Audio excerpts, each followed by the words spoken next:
Okay, hello everyone, and welcome to Northern Ireland in the 20th century.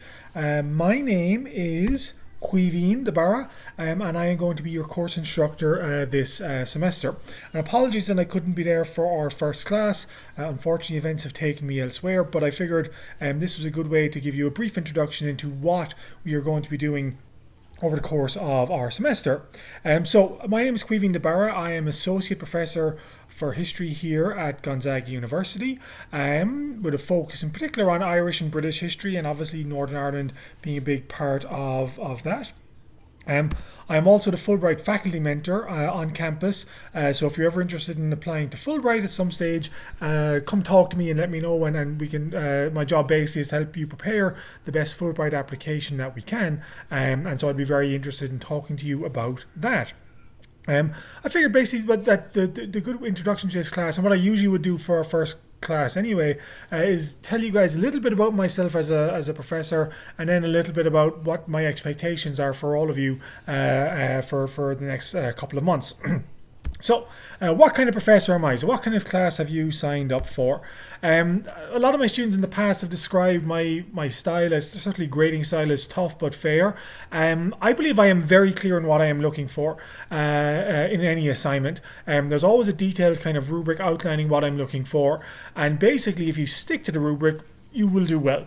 I'm not a mean professor. I would love to give everyone an A in this class. I'm not someone who believes in only kind of the top 2 or 3 in a class get an A. I don't grade according to the bell curve. It is possible for everyone to get an A in the class, but it is important that you follow what I'm looking for. And if I say I want A, B, and C, and you go off and do D, G, and F, that's more where we're going to have problems. I do also give direct constructive criticism. You guys are adults. I'm an adult. I don't believe sometimes in kind of wrapping something up in a kind of critical comment in a compliment sandwich. I just want to, I guess, tell you what I think.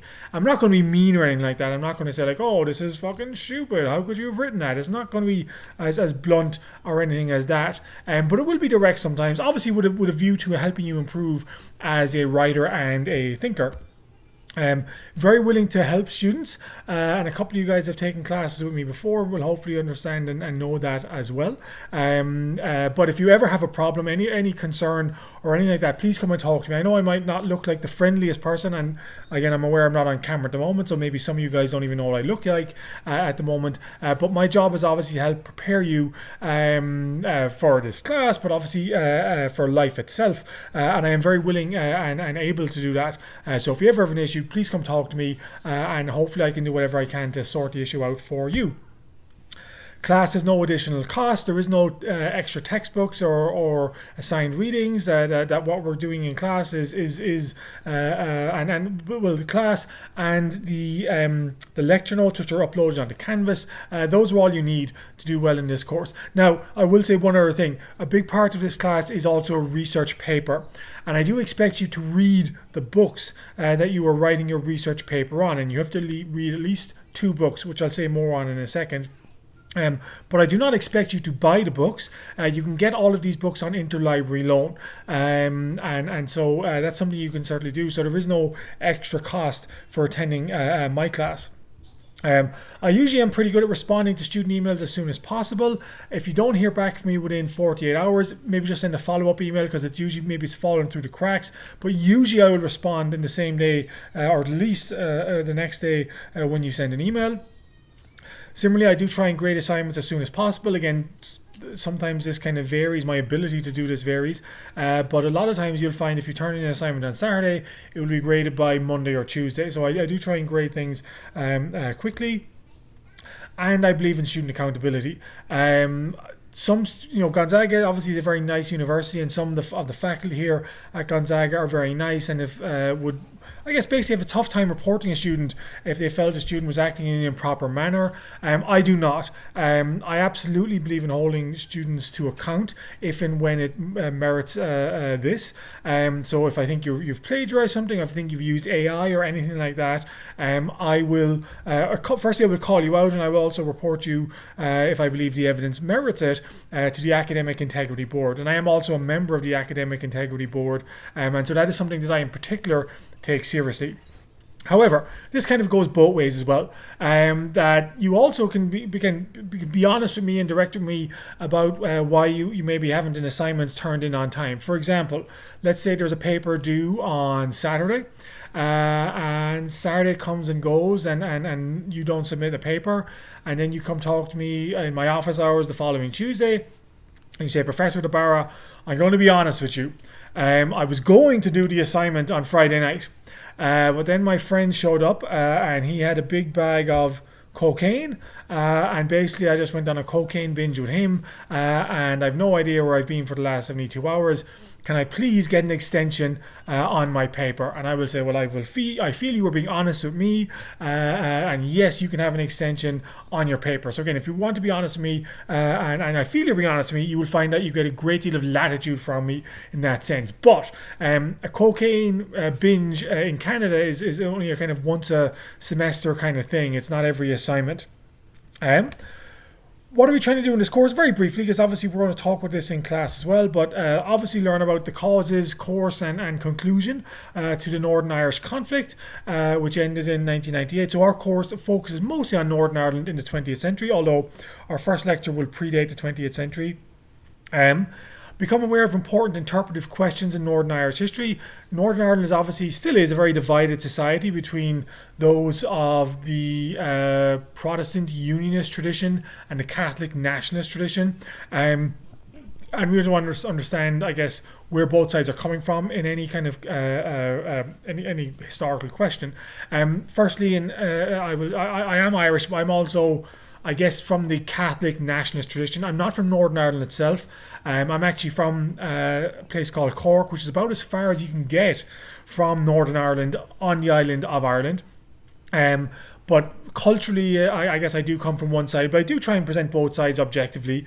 And again, if you feel maybe that I'm being more biased towards the Catholic nationalist side occasionally, maybe that's true. But I do try and work very hard to represent both arguments fairly. We'll be reading primary source documents occasionally. Well, actually, we won't be reading primary source documents.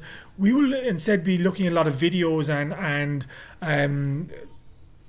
testimony from people who were involved in the conflict, and doing our best to try and parse those and understand how we analyze primary source documents, in this sense not reading but analyzing videotapes and recorded interviews, and trying to get a better sense of the conflict.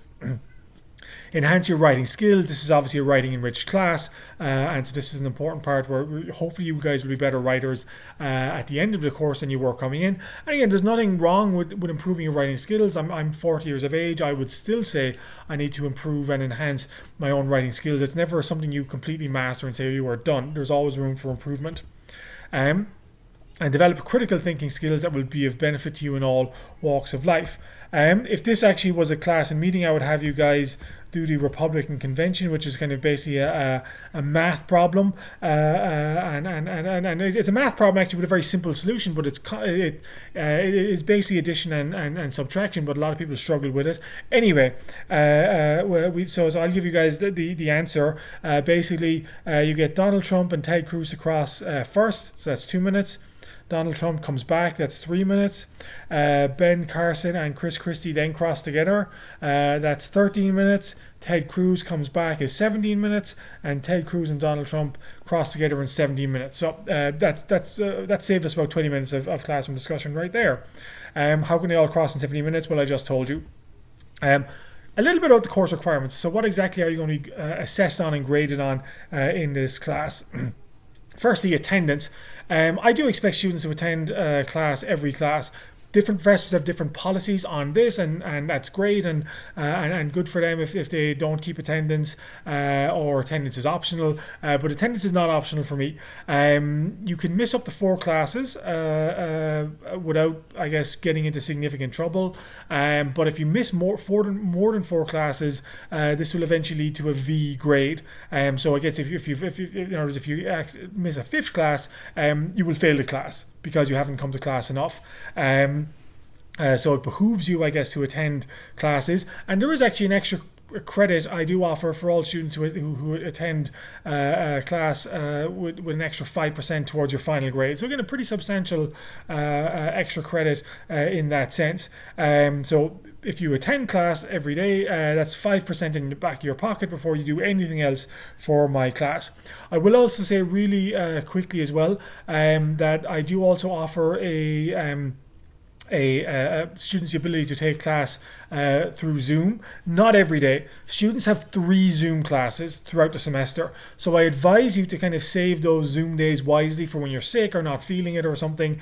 I wouldn't burn through those in the first 3 weeks of the semester because, again, I do have a hard limit on 3. Once you have 3 Zoom classes, then you are expected to attend every other class in person.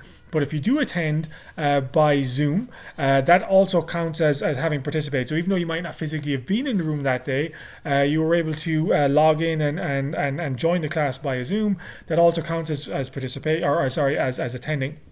However, you need to have your camera on. Basically, I do understand I'm giving you guys an opportunity to attend by Zoom, but I also understand that some students will kind of abuse that privilege. So your camera absolutely needs to be on in order for you to be counted as having attended class that day. Class participation. Basically, I do expect students to participate. There will be kind of every class we're going to have discussion questions and ask students asking questions or answering questions for me. Basically, if you make 1 comment per class, that counts as participation. I'm keeping a record on Canvas on a Google sheet, and if you comment once per class, you hopefully will be marked as having participated. I will say that there are students who usually comment 3 or 4 times a class, and I never forget those students. They always say it, and so I mark them as having participated after class. But if you are a student who is only going to talk once per class and that's it, that's fine. That does count for participation. But I sometimes will forget because I don't. When a student says something, I don't always remember it. And so you can access the spreadsheet on Canvas and start tracking. I said something last Tuesday and the professor didn't mark it, so just remind me or send me an email. And actually, most of the lectures are going to be recorded as well. So you can even say, "Hey, professor, on our lecture on Tuesday, I commented." If you go to minute 22 of the class lecture, you can see where I participated. And again, I'll have the video and I can check. And if that does happen, I can give you credit for participation. But this is up on you to follow it. So again, if in other words, there's an advantage to commenting 3 or 4 times a class. In that I won't forget that. If you only comment once a class, it's more likely I will forget. Again, I'm not trying to forget. Obviously, I'm going to try and record everyone having participated when they participate. But again, I leave this as your responsibility to remind me, or at least to check the participation sheet once a week if you are participating a little less, just to make sure I account for all your participation. This is worth 15% of your final grade. Divided into 2, so there's a first half and second half of the semester. There is an alternate assignment available as well, but which is basically writing a research paper. So I do understand there are some people who are very uncomfortable talking in front of people and would rather anything else except that. And for those people, the alternate assignment is there. If this is you, just reach out over email to me and we can figure out the parameters of the alternate assignment. But for the vast majority of you, it is going to be easier, even if you don't like talking in front of people, just to say something for every class and have your participation recorded in that way. So the first month we basically have an assignment due every week that is due on every Saturday at 5 p.m. And once I had a student complain about why my assignments are always due at Saturday at 5 p.m. But you do understand that you can do an assignment whenever you want. I mean, the 5 p.m. on Saturday was just when I turned it in, but this student basically seemingly just did everything on Saturday and was complaining that I was taking up their weekend rather than giving them as much time as they want basically to turn in the assignments. First assignment, which is due actually before our class meets in person. So that is due, I think, on Saturday, Friday or Saturday, January 18th at 5 p.m. is a simple pass-fail assignment. You are to read my course writing guidelines and comment on what you knew, what from before, what was new to you. This is basically free-form, a pass-fail, as long as you show me evidence you've read the writing guidelines. and have written at least 500 words, then you will pass this assignment. If you don't do that, then you will fail this assignment. It is worth 5% of your final course grade. Some of you guys have taken class with me before. Ben, I think, has taken 4 classes with me before, but you still, including Ben, have to do this assignment again. This is there's no opt-out for this assignment. So pass-fail writing response due on Saturday the 18th. The next assignment, which is due the following week, is a citation assignment. This is an assignment basically where I present a bunch of sources to you. The sources are kind of jumbled up, and you are to kind of sort them out. And basically, you're supposed to write a short paper. And in writing the short paper, maybe the paper itself, the body of the paper can just be a paragraph or 30 sentences. It can be whatever you want. Sometimes I've had students talk about Star Wars. I've had students talk about their experiences between living in New Jersey and living in Washington, whatever you want. The content of the essay does not matter. But what does matter is that you show me you can cite, you know how to cite each source accurately. So for each source, you are going to submit a long form of the footnote, which is what you use whenever you cite a source for the first time in your paper. You are going to include a short form of the footnote, which is how you cite your source every other time apart from the first time. You're going to include IBID, which is basically when you're saying using the exact same source as above. And then you're going to cite the same source as a bibliographic entry. Bibliographic entries are not the exact same as footnotes. They're similar. They're formatted similarly. They are not formatted the exact same. Obviously, there's explanation on the citation assignment how to cite this properly. But I do expect you to understand the differences between a footnote and a bibliographic entry.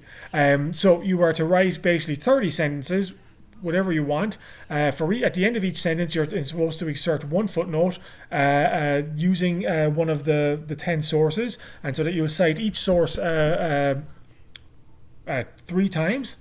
And then also include a bibliographic entry at the end. So every source is going to be cited 4 times in total, and that's also worth 5% of your grade. And that's the second assignment due on the second Saturday of the semester.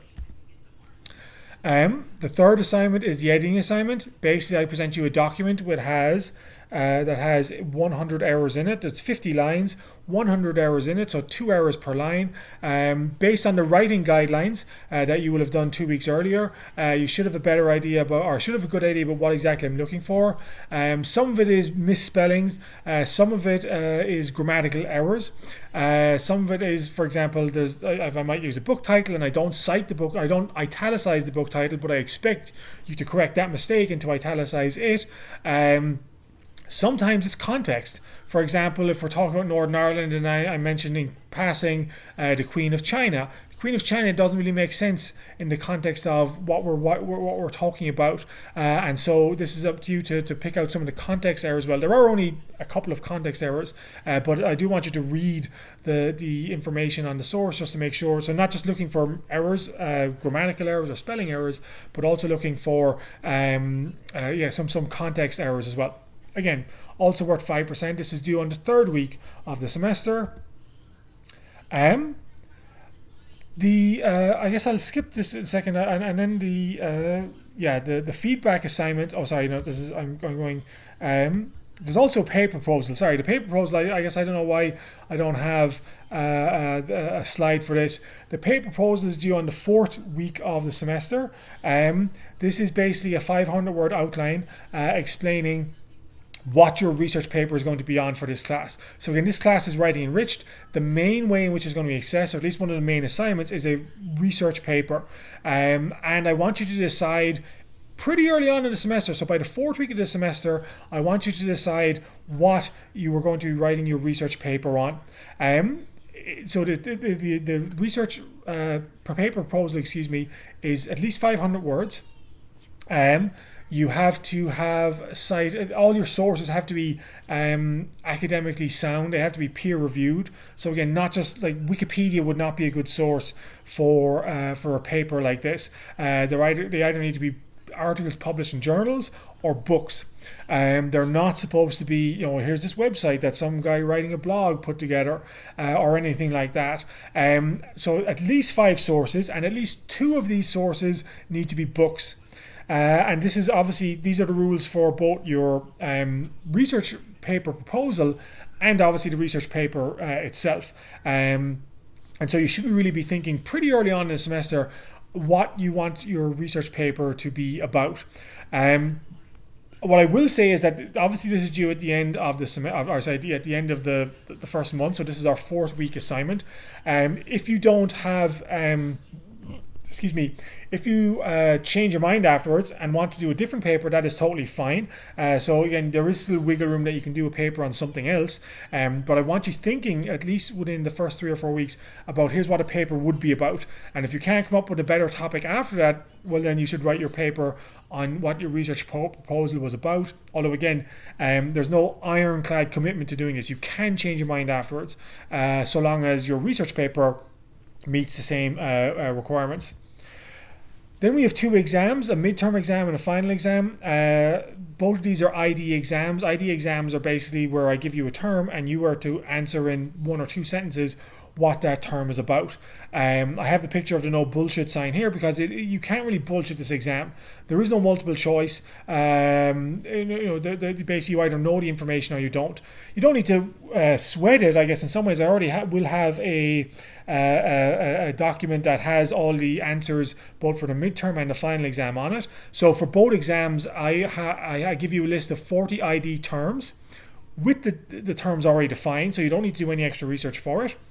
And then 20 of those will be on the exam, both on the midterm and the final. So again, there's no difference between the midterm and the final. They're worth the same amount of points. They're the exact same exam. So you do this twice basically in my course.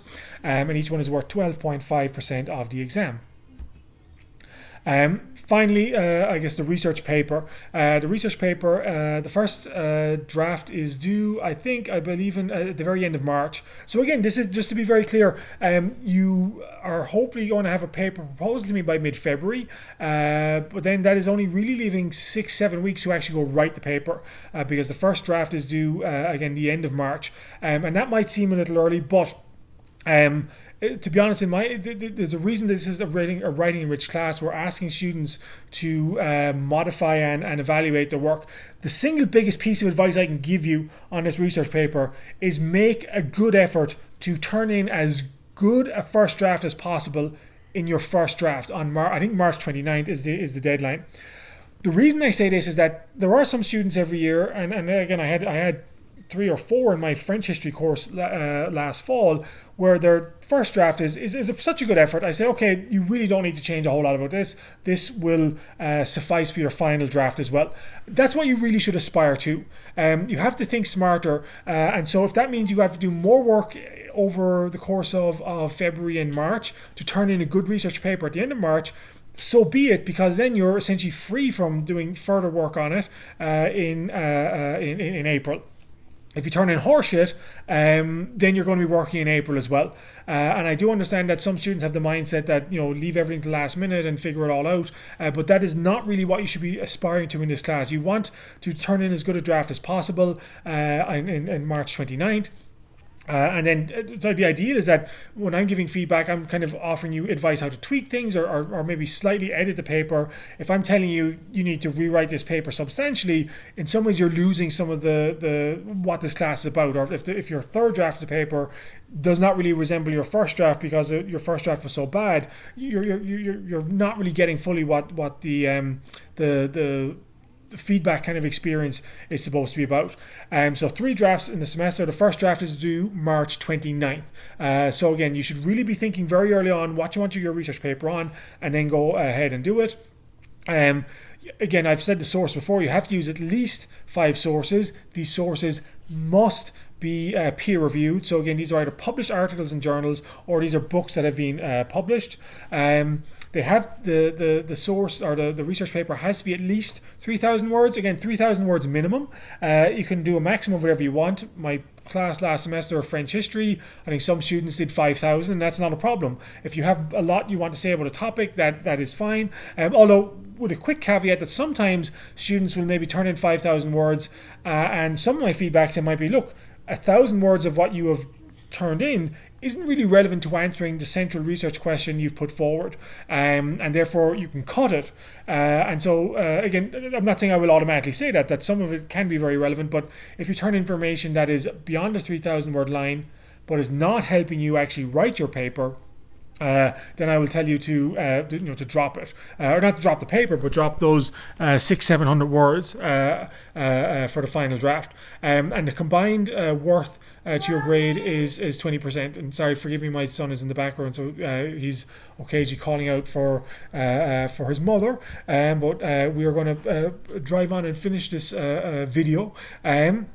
So 30% is combined between your first, second, and final draft. There also is a feedback assignment. So basically, you will submit the first draft to me over email. The first draft of your research paper, March 29th. The second draft you will submit to your peers. So I'll break you guys up into peer groups. You will submit that again sometime in mid-April. I don't have the date to hand. The date is on the syllabus. Submit this in mid-April, and then basically you have only 2 or 3 days or actually 2 full days really, so Sunday and Monday, to read the paper and provide feedback to your peers. So this is obviously a very valuable way in which people can help improve their paper as well. And that is worth 5% of your final grade. So real quick, participation, writing a guideline paper, editing assignment, citation assignment, they are easy points. These assignments are not very difficult. Again, so long as you follow what I'm looking for. And I would say most students should be getting A's in all of these. So that's 30% of the total grade. ID exams, they do involve work, but in my experience, by the time most students get to upper level history courses, they're used to the idea of essentially memorizing information, and again, it's not a very difficult exam. I mean, the exam is, of the 40 ID terms I give you for the midterm and final, 20 appear on the midterm and 20 appear on the final. Out of 80 total, so out of the first one is 20 out of 40 and the second exam is 20 out of 40. But it's very possible to get high scores. I mean, some students got 100%, 99%, 98% on those. And obviously the research paper does require some more independent thought and analysis, but it is very possible to get an A in your first draft. I mean, think about it. It saves me work. If your first draft is great, then all I have to say is, oh, this is great work, and I don't have to worry about wading through very bad prose and very bad research. So again, it's in both our interests, I guess, that you turn in a draft as good as possible the first time round. It'll save both of us a lot of work in the long run. But if a student aces participation, writing guideline paper, write assignment, again the small assignments, and gets the extra credit for attendance, attending every class, they will basically have 60% of the grade in their back pocket before we even get to the research paper. And given that, if you nail all these assignments, then you only need a C average or even a C minus average on your research paper to get an A for a class. Again, if I'm not saying you should totally ignore the research paper, but there are kind of other easier assignments where it's easy to pick up a lot of points that give you a good position going into your paper writing assignment. Okay. I also do offer mulligans in class. What this basically means is that if you make a mess up of any of your assignments and want to redo it, I will allow that. Mostly this obviously would concern the editing assignment or the citation assignment. But any assignment basically you mess up, I am willing to let students redo. I even let students retake the midterm exam in my French course in the fall. Obviously that involves more work on their part, so again I would encourage you to nail the assignment the first time, but a mulligan option does stand for all the assignments in my class. I want to say a little bit about etiquette again in my course, just so we understand each other before our first class formally meets. Obviously, be on time. Don't be late for class. I do expect students to turn up on time. I mean, if you are late one day, you're 5 minutes late. That's not going to be a problem. I'm not going to say anything. But if I notice you're consistently coming late to a 12:25 class, I'm going to say something. Obviously, the previous class finished at 12:05, so you really have a good window to get to the 12:25 class. There really isn't a reason the student should be coming late. No laptops, no cell phones. Obviously, that's a policy I impose pretty rigorously. I do understand some students are going to say that they needed to take notes, and that might be true in other classes, but you don't need to take notes in my class. I'll say more on that in a second. And for that reason, there's also not a giant need for laptops. Basically, I find that students are oftentimes basically doing something else. They're not focusing on their coursework if they have them. So that's why these are forbidden from my class. The same goes for cell phones. I'm about to show video, but I guess I would show video if we were in class. A teacher who basically the cell phone gets rings, student answers it, and the teacher smashes the cell phone to stop the student. I'm not saying I will smash your cell phone if I see you in class, but I can't promise that wouldn't happen either. So it's in everyone's best interest if you just keep cell phones out of the classroom environment when you're in my class. Obviously, pay attention to me and pay attention to your peers when they are talking. I don't want big side conversations going on, and most students obviously respect this as well, so this has not been a problem over the years. When can you leave the room? I would say about this time. Oh no, where are you going? Be careful, what are you doing? It's happening. It's happening. It's happening. It happened. It happened. Yeah. Don't let it happen to you. If you need to go to the bathroom, you should go to the bathroom. I don't want you to shit your pants in class, but leaving the room is really like a once a semester thing. It certainly won't be every day. And if I do find you've leaving the class 2-3 times in a row, 2-3 classes in a row, you will certainly be getting an email from me. So again, if it is an emergency, obviously leave the room. You don't need to say or ask my permission, but I would not plan on making it a regular occurrence in my class.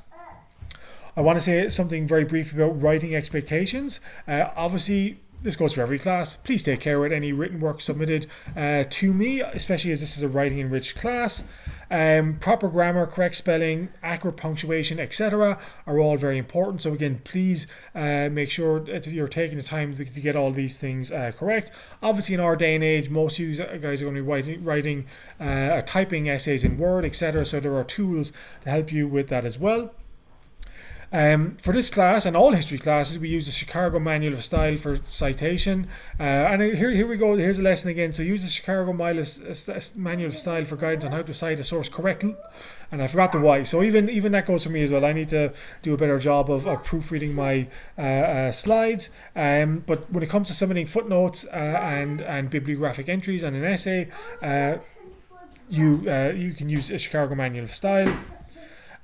Please write in formal academic prose. What is formal academic prose? Again, in class I usually do a big thing asking students to here's formal academic prose, and then here's some examples of very bad unacademic prose. But we're going to skip this. I'm going to show you a video. This is connected with writing as well, so let this video play for just 1 second.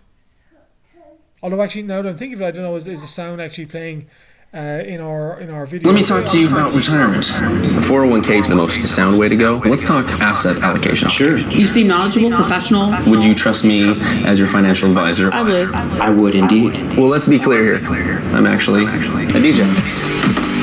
No way. I have no financial experience at all. That really is you. If they're not a CFP pro, you just don't know. Find a certified financial planner professional who's thoroughly vetted at letsmakeaplan.org. CFP, work with the highest standard.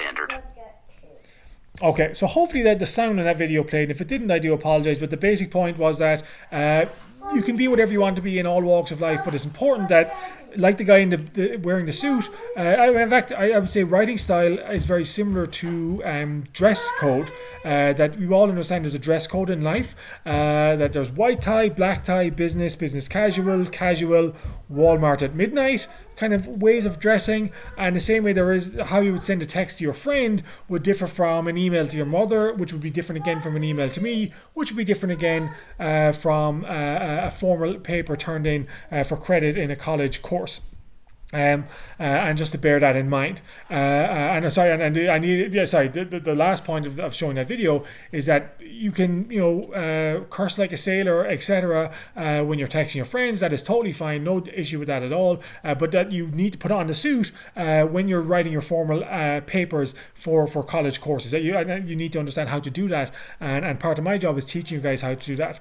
Real quick, just going to finish up with a little thing about plagiarism. What is plagiarism? So plagiarism is taking someone else's ideas, images, data, and representing them as your own. This obviously counts with AI as well. If AI generates something and you try to pass it off as your own work, that also counts as plagiarism, and is very much discouraged in this class. To be very clear, you are not allowed to use AI in any way, shape, or form for any of the assignments in this class, be it preparing the assignment, creating an outline for the assignment, or actually writing the assignment itself.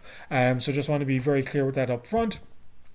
Plagiarism can include paraphrasing. That's something that sometimes students maybe don't understand. If they see an idea written on a website and they paraphrase, they now think it's their own work. It is not. If your idea is being influenced by someone else's writing, you need to cite that person in writing.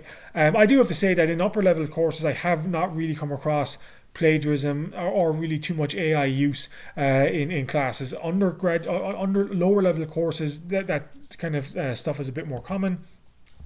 Collaborating with others' work and presenting it as your own is also considered plagiarism. Again, but to be clear, you can study together for your test and maybe even bounce ideas off one another or share Quizlet cards or whatever it is, and that's all fine. But if you shouldn't really do that for your paper. Your research paper is to be your own work entirely.